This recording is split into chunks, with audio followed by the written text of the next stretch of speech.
Very good morning to all my dear students, जैसे कि आप सब जानते हैं कि कोरोना के लॉकडाउन के समय में ऑनलाइन स्टडी के लिए स्कूल ने आपके लिए सुविधा शुरू की है कि घर पे बैठे ही आप स्कूल की तरह पढ़ाई कर पाएँ। रोज़ अलग अलग सब्जेक्ट्स के वीडियोज़ आपको भेजे जाएंगे और जैसे आप सब स्कूल में बैठे बैठे पढ़ाई करते हैं वैसे ही आपको घर पे बैठे बैठे पढ़ाई करनी है। तो स्टूडेंट्स, मैं आपको मैथमेटिक्स पढ़ाऊंगी। स्टैंडर्ड 7th में आपने मैथमेटिक्स पढ़ा था, उसका एक एडवांस वर्जन है क्लास 8 का मैथमेटिक्स। तो आइए आज के इस पहले वीडियो में हम शुरुआत करते हैं अपने सब्जेक्ट की। स्टूडेंट्स, सबसे पहले आप जब भी चैप्टर की शुरुआत करते हैं या किसी सब्जेक्ट की शुरुआत करते हैं तो एक नज़र पहले ही दिन ज़रूर घुमानी चाहिए कि इस सब्जेक्ट में क्या क्या आने वाला है, क्या क्या टॉपिक्स के बारे में पढ़ाई होने वाली है। इसलिए सबसे पहले इंट्रोडक्शन के लिए मैं आपको बताऊंगी कि कौन कौन से चैप्टर आने वाले हैं। देखिए, आपकी स्क्रीन पे इंडेक्स दिखाई दे रही होगी, उस पे चैप्टर के नाम लिखे हैं। टोटल 26 चैप्टर है हमारे सिलेबस में। देखने में हमें बहुत ही लेंथी लग रहा है सिलेबस, लेकिन कितने सारे चैप्टर ऐसे हैं जिसमें 8 या 10 पन्ने हैं। ऐसे छोटे चैप्टर्स भी हमारे सिलेबस में हैं। देखने में ज़्यादा लग रहा है लेकिन इतना लेंथी नहीं है। लेकिन हाँ, जैसे जैसे लेवल आगे बढ़ता जाएगा ऐसे थोड़े थोड़े डिफ़िकल्ट चीज़ आने लगेगी। तो हमें डरना नहीं है, उनके लिए आपको प्रैक्टिस करनी होगी। जितनी ज़्यादा आप लोग प्रैक्टिस करोगे उतना ही अच्छा आप लोगों का परफॉर्मेंस होगा। तो देखिए इंडेक्स में कौन कौन से चैप्टर आने वाले हैं। जैसे कि सबसे पहले शुरुआत करेंगे रेशनल नंबर से। आप नंबर के बारे में पढ़ते आए हैं ना पहले से, उसी का है ये एडवांस वर्जन रेशनल नंबर। उनके बाद है एक्सपोनेंट्स।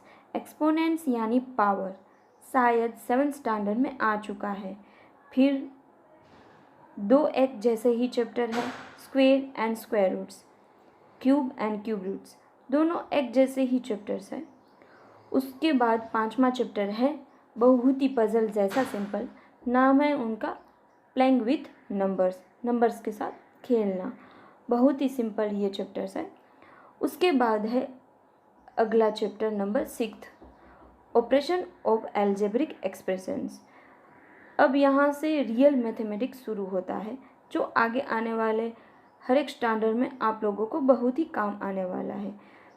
तो ये 6ठा और 7वां चैप्टर है फैक्टराइजेशन। ये बहुत ही इम्पोर्टेंट चैप्टर है। आगे आने वाले हर साल मैथमेटिक्स में की ज़रूरत पड़ेगी। वैसे ही एक और चैप्टर है जिनकी ज़रूरत पड़ेगी 9th एंड 10th में, जो है लीनियर इक्वेशन, चैप्टर नंबर 8। उनके बाद है नेक्स्ट चैप्टर नंबर 9 जो है परसेंटेज। आप एग्ज़ाम के टाइम निकालते हो ना परसेंटेज अपना, ऐसे ही रियल लाइफ में बहुत बार यूज़ होता है ये वर्ड परसेंटेज। उनके बाद है प्रॉफिट एंड लॉस जो आपके लोअर स्टैंडर्ड में आ गया है। फिर है कंपाउंड इंटरेस्ट, जैसे आपने सिंपल इंटरेस्ट पढ़ा होगा वैसे ही ये है कंपाउंड इंटरेस्ट। उसके बाद है direct and inverse proportion. Next chapter number 13 time and work, puzzle जैसा चैप्टर है ये। अब चैप्टर नंबर 14 से जियोमेट्री पार्ट शुरू होता है। देखिए आप, हर चैप्टर जियोमेट्री का है। चैप्टर नंबर 14 है पॉलीगॉन्स, चैप्टर नंबर 15 है क्वाड्रिलेटर्स, चैप्टर नंबर 16 है पैरेललोग्राम्स, चैप्टर नंबर 17 है कंस्ट्रक्शंस, चैप्टर नंबर 18 है area of trapezium, chapter number 19 है 3 डायमेंशंस फिगर, चैप्टर नंबर 20 है volume and area of solids. तो इतने चैप्टर जो है 14 से लेकर 20 तक वो सारे के सारे ज्योमेट्री के चैप्टर है। उसके बाद है नंबर 21, यहाँ से चैप्टर है वो स्टैटिस्टिकल या तो प्रोबेबिलिटी पार्ट है। जैसे कि चैप्टर नंबर 21 है वो डाटा हैंडलिंग का है। Chapter number 22 introduction to coordinate geometry है। कोऑर्डिनेट जियोमेट्री आपको क्लास 9th एंड 10th में भी आएगा। नेक्स्ट है liner graph and linear graph, वो भी बहुत ही सिंपल सा ग्राफिकल चैप्टर है। नेक्स्ट है पाई चार्ट, ये भी ग्राफिकल चैप्टर है। स्टूडेंट्स, आप बड़े होकर कॉम्पिटिटिव एग्ज़ाम दोगे तब वहाँ पे जो मैथ्स का पार्ट आता है वहाँ पे ये सारी चीज़ें आती है, इसलिए बहुत ज़रूरी बन गया है कि बेसिक आप लोग समझ लो। और नेक्स्ट है प्रोबेबिलिटी, जो है वापस क्लास 9th एंड 10th में भी आएगा। लास्ट है एक्टिविटी चैप्टर। तो पहले ये देखना ज़रूरी है पूरे साल आप कौन कौन से चैप्टर पढ़ने वाले हो, इसलिए आज सबसे पहले मैंने आपको ये इंट्रोडक्शन दिया ताकि आपको पता चले कि आप क्या क्या पढ़ने वाले हो। तो जितने ज़्यादा प्रैक्टिस करोगे उतने ज़्यादा अच्छे मार्क्स आपको आएंगे मैथ्स में। तो ये मैं आप लोगों को वीडियोस भेजूंगी, उसको अच्छी तरीके से आप लोग स्टडी करना और घर पे बैठकर होमवर्क भी करना। अगर इतना रोज़ करोगे तो अच्छे मार्क्स आप लोगों को मैथ्स में आ जाएंगे। ओके, तो चलिए शुरू करते हैं चैप्टर नंबर 1, रेशनल नंबर्स। ये रेशनल नंबर्स के बारे में हम लोग पढ़े उससे पहले मैं आप लोगों को 7th या तो 6th में आप लोग जो लोअर क्लास में पढ़ के आए हैं उसमें नेचुरल नंबर्स एंड इंटीजर्स के बारे में आप लोगों ने पढ़ा होगा। तो नेचुरल नंबर क्या है? तो 1 से लेकर 1, 2, 3 ये सभी को नेचुरल नंबर बोला जाता है, जिसके अंदर 0 या तो नेगेटिव नंबर इंक्लूड नहीं होते हैं, सिर्फ पॉजिटिव नंबर इंक्लूड होता है। ओके, तो इंटीजर क्या है? इंटीजर यानी कि उसके अंदर नेचुरल नंबर समाया हुआ है। तो कैसे मैं आपको समझा रही हूँ। इंटीजर यानी कि वो नेगेटिव भी होता है, यानी -3, -2, -1, उसके अंदर 0 भी इंक्लूड होता है, 1, 2, 3। ओके, समझ में आ गया होगा कि इंटीजर के अंदर नेचुरल नंबर है वो इंक्लूड है। तो इंटीजर यानी कि नेगेटिव एंड पॉजिटिव दोनों नंबर। ओके, यहाँ पे आप लोगों को समझ में आ गया होगा कि नेचुरल नंबर एंड इंटीजर क्या है। तो उसका ही थोड़ा अपडेट वर्जन है रेशनल नंबर। आप लोगों ने छोटे क्लास में ये भी पढ़ा होगा फ्रैक्शंस। तो फ्रैक्शंस है वो एक रेशनल नंबर्स ही है। ओके, तो मैं आप लोगों को ये चैप्टर की शुरुआत में सबसे पहले थोड़ी 2-3 जो डेफिनेशन है जो बेसिक है वो मैं आप लोगों को पहले एक्सप्लेन करूँगी एंड बाद में हम लोग शुरू करेंगे प्रैक्टिकल सम्स। ओके, तो सबसे पहले है रेशनल नंबर क्या है। रेशनल नंबर क्या है? Okay, the numbers of the form a/b where a and b are called rational number, यानी कि a/b फ्रैक्शंस मैंने अभी बोला आप लोगों को। ओके, उनको क्या बोला जाता है? रेशनल नंबर बोला जाता है। एग्जाम्पल 5/8, -6/-11, -7/-15, -3/-4। ओके, हम नेक्स्ट डेफिनेशन लेते हैं positive rational numbers. Rational numbers is said to be positive if its numerator and denominator are either both positive और बोथ नेगेटिव। यानी कि जो आप लोगों के पास रेशनल नंबर है उसमें या तो पॉजिटिव दोनों होने चाहिए डिनोमिनेटर एंड नोमिनेटर में, एंड दोनों नेगेटिव होने चाहिए। मैं यहाँ पे एग्जांपल दे रही हूँ 5/7, -5/-7। ये माइनस माइनस है तो भी क्यों पॉजिटिव की डेफिनेशन में है।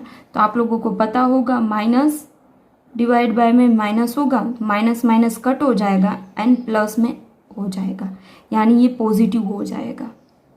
ओके, नेक्स्ट है उनके बाद आती है नेगेटिव रेशनल नंबर्स। जैसे पॉजिटिव की है ऐसे ही नेगेटिव की है। आप लोगों को पता है तो माइनस माइनस प्लस हो जाता है, प्लस माइनस माइनस रहता है, माइनस प्लस माइनस रहेगा, प्लस प्लस प्लस रहेगा। इसलिए इस डेफिनेशन में क्या आया? बोथ साइड पॉजिटिव या तो नेगेटिव साइन होनी चाहिए। प्लस प्लस यानी प्लस हो जाएगा, माइनस माइनस यानी प्लस हो जाएगा। ओके, तो जो नेक्स्ट डेफिनेशन है नेगेटिव रेशनल नंबर, उसके अंदर हमें क्या चाहिए होगा, तो हम लोग देखते हैं। A rational number is said to be negative if its numerator and denominator are of opposite side, यानी कि दोनों की साइन है वो ऑपोजिट होनी चाहिए। डिनोमिनेटर में जो माइनस है तो न्यूमिनेटर में प्लस होना चाहिए। तो मैं आप लोगों को एग्जांपल थ्रू समझा रही हूँ। यहाँ पे देखो माइनस की साइन है ऊपर, तो डिवाइड में प्लस की साइन है। ओके, ऐसे यहाँ पे ऊपर प्लस की साइन है तो डिवाइड में माइनस की साइन है। क्योंकि प्लस माइनस माइनस हो जाएगा तो हमें नेगेटिव ही चाहिए, एंड माइनस प्लस माइनस ही रहेगा। ओके, हम लास्ट डेफिनेशन को लेते हैं। Standard form a rational number. A rational number a upon b is said to be in standard form if a and b are integer having no common divisor other than 1. Okay?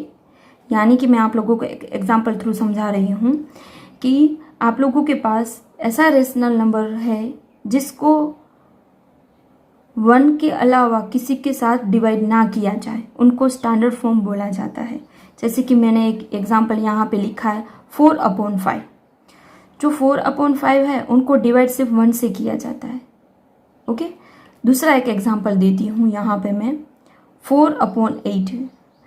ये दोनों को divide किया जाता है, इसलिए ये standard form नहीं है। तो हम लोग क्या करेंगे, पहले इनको डिवाइड कर देंगे, 2 से डिवाइड करेंगे तो यहाँ पे आ जाएगा 2, यहाँ पे 4। अभी भी ये स्टैंडर्ड फॉर्म नहीं है क्योंकि ये भी 2 से कट हो सकता है, यानी आएगा आंसर 1/2।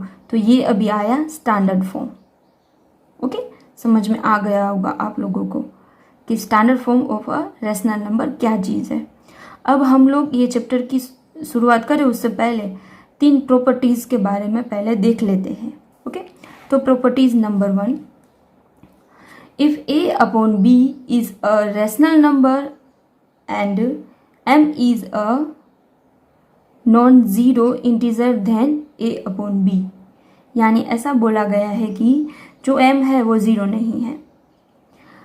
तो आप लोग जो a/b कोई भी आपके पास नंबर है, यहाँ पे मैं यहाँ पे यही ले रही हूँ 4/5, जो आप लोग m जो भी सपोज करो, जीरो नहीं, दूसरे कोई भी नंबर के साथ आप लोगों को सपोज करना है। तो मैं यहाँ पे सपोज कर रही हूँ 2। ओके, तो क्या करना है, a × 2, यानी आप लोग डिवाइड में भी आप लोग मल्टीप्लाई करोगे 2, तो ऊपर भी आप लोगों को 2 से ही मल्टीप्लाई करना है, दूसरे नंबर से नहीं। ओके, ये याद रखना। तो इनका आंसर आता है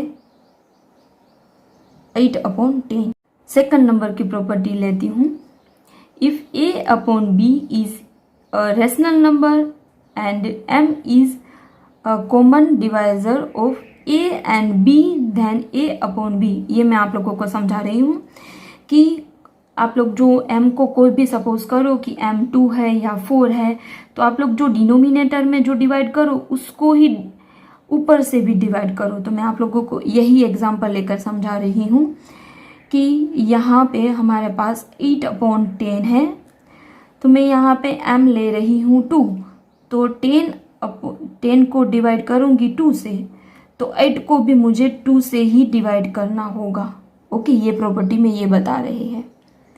एंड लास्ट प्रॉपर्टी है आपके पास, let's a/b and c/d be 2 rational number then a/b is equal to c/b। ये आई थिंक आप सभी को पता होगा।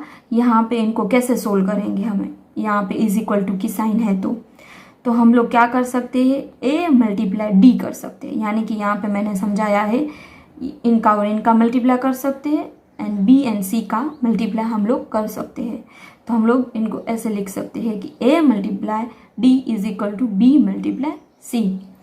अब हमारी सारी डेफिनेशन एंड प्रॉपर्टीज खत्म हो गई है, तो मैं आप लोगों को एक्सरसाइज शुरू करवा रही हूँ। एक्सरसाइज नंबर फर्स्ट A, उसमें क्वेश्चन नंबर 1।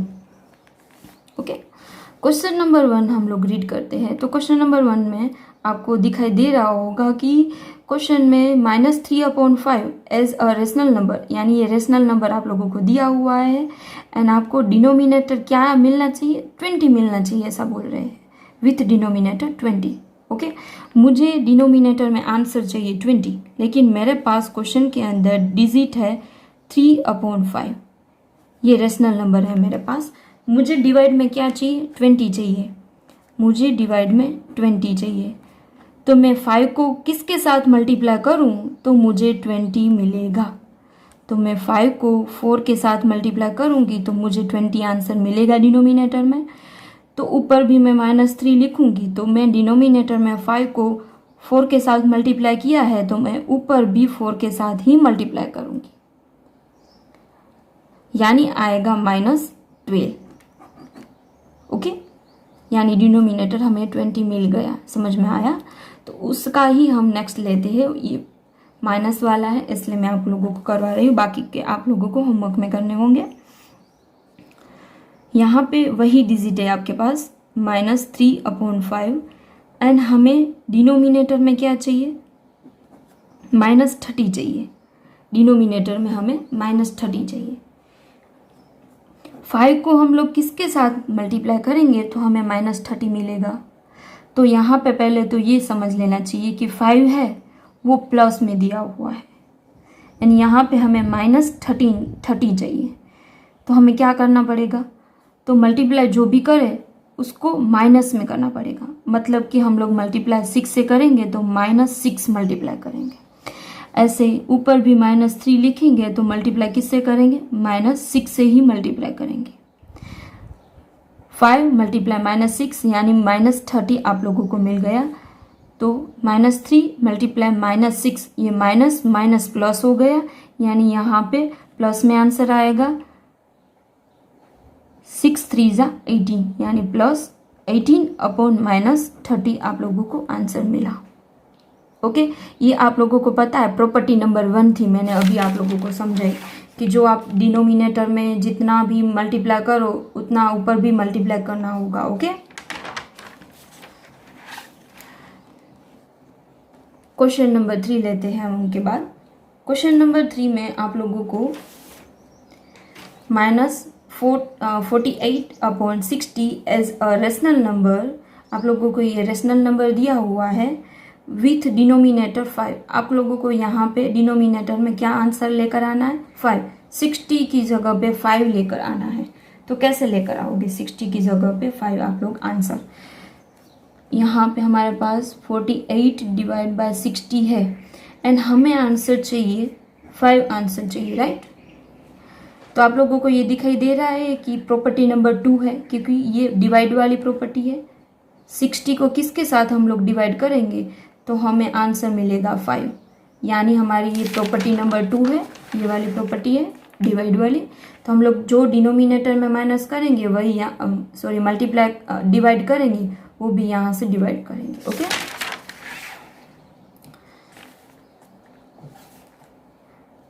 तो आप लोगों को पता है कि 12 5 = 60 होता है, यानी कि यहाँ पे 12 से डिवाइड करेंगे तो हमें 5 मिल जाएगा। तो ऐसे ही आप लोगों को यहाँ पे भी 12 से डिवाइड करना होगा, मैंने अभी प्रॉपर्टी बताई आप लोगों को, यानी यहाँ पे आप लोगों को आंसर मिलेगा 12 का टेबल बोलिए, आंसर आप लोगों को पता चल जाएगा, यानी 12 4 = 48। यहाँ पे माइनस की साइन है इसलिए माइनस आएगा, यानी आप लोगों के पास आया आंसर -4/5। हमें क्या चाहिए था, डिनोमिनेटर में 5 मिल गया, डिनोमिनेटर में हमें 5। हम नेक्स्ट क्वेश्चन लेते हैं, क्वेश्चन नंबर 4। क्वेश्चन नंबर 4 में हमें क्या करना है, each of the following rational number is in standard form. हमें स्टैंडर्ड फॉर्म में लिखना है। मैंने आपको अभी यहाँ पे समझाया था कि स्टैंडर्ड फॉर्म क्या होता है। ओके, डायरेक्टली कट करके जो आप लोगों को आंसर मिले उसको फ्रैक्शन में लिखा जाए उनको बोला जाता है स्टैंडर्ड फॉर्म, शॉर्ट में हम लोग समझे तो। ओके, तो मैं यहाँ पे क्वेश्चन करवा रही हूँ। हमारे पास है -12/30। तो -12/30 को आप लोगों को एक ऐसा नंबर ढूंढना होगा ग्रेटर देन कॉमन डिवाइजर जो दोनों को डिवाइड कर सके। तो हम लोग क्या करेंगे, यहाँ पे हम लोग ऐसे भी कर सकते हैं, HCF निकाल सकते हैं आप लोग। -12 यहाँ पे 30, मैं अभी साइन नहीं ले रही हूँ, साइन को अभी इग्नोर कर रही हूँ।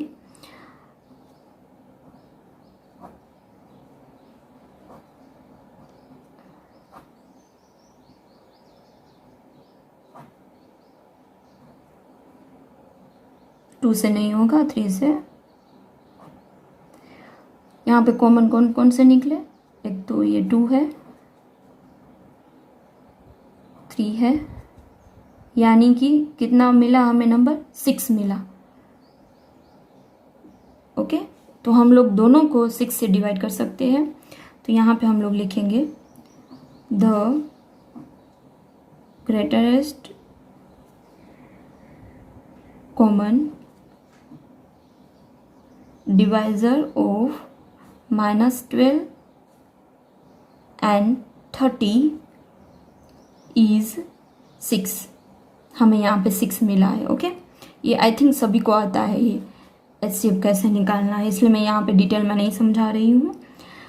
तो हम लोग करेंगे -12/30 इज इक्वल टू, क्या करना है हमें, डिवाइड करना है, क्योंकि हमें क्या करना है, स्टैंडर्ड फॉर्म में कन्वर्ट करना है। -12 डिवाइड बाय 6, 30 को डिवाइड करेंगे 6 से। अभी प्रॉपर्टी में देखा था कि आप लोग जो भी डिवाइड करो तो ऊपर नीचे सेम ही नंबर से करो।